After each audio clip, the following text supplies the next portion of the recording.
décidé et que les parlements successifs ont voté, nous aurons doublé le budget de nos armées en presque 10 ans. Mais compte tenu de l'évolution des menaces, de cette accélération que je viens de décrire, nous aurons à faire de nouveaux choix budgétaires et des investissements supplémentaires qui sont désormais devenus indispensables. J'ai demandé au gouvernement d'y travailler le plus vite possible.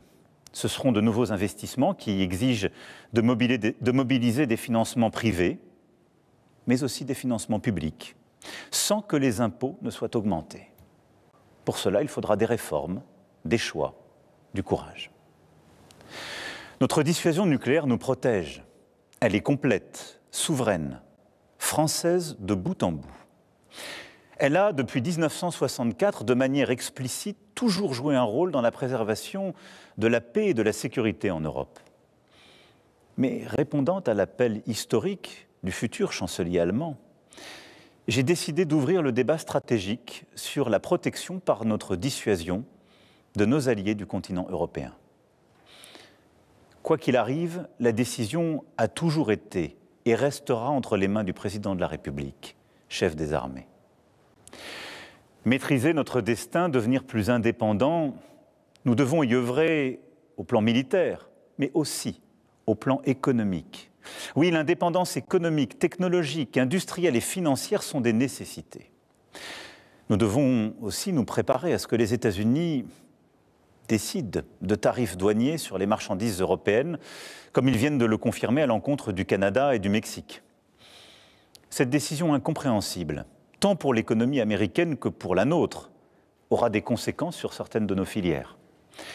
Elle accroît la difficulté du moment, mais elle ne restera pas sans réponse de notre part. Alors, tout en préparant la riposte, avec nos collègues européens, nous continuerons, comme je l'ai fait voilà 15 jours, à tout tenter pour convaincre que cette décision nous ferait du mal à tous.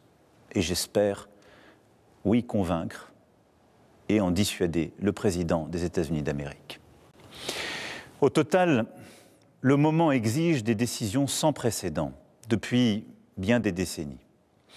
Sur notre agriculture, notre recherche, notre industrie, sur toutes nos politiques publiques, nous ne pouvons pas avoir les mêmes débats que naguère. C'est pourquoi j'ai demandé au Premier ministre et à son gouvernement, et j'invite toutes les forces politiques, économiques et syndicales du pays à leur côté, à faire des propositions à l'aune de ce nouveau contexte. Les solutions de demain ne pourront être les habitudes d'hier.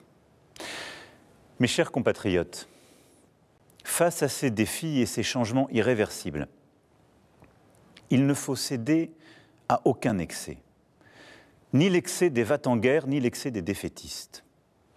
La France ne suivra qu'un cap, celui de la volonté pour la paix et la liberté, fidèle en cela à son histoire et à ses principes. Oui, c'est ce en quoi nous croyons pour notre sécurité, mais c'est ce en quoi nous croyons aussi pour défendre la démocratie, une certaine idée de la vérité, une certaine idée d'une recherche libre, du respect dans nos sociétés, une certaine idée de la liberté d'expression qui n'est pas le retour des discours de haine, au fond une certaine idée de l'humanisme. C'est cela ce que nous portons et qui se joue.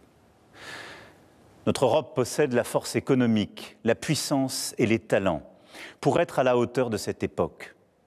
Et que nous nous comparions aux États-Unis d'Amérique et a fortiori à la Russie, nous en avons les moyens.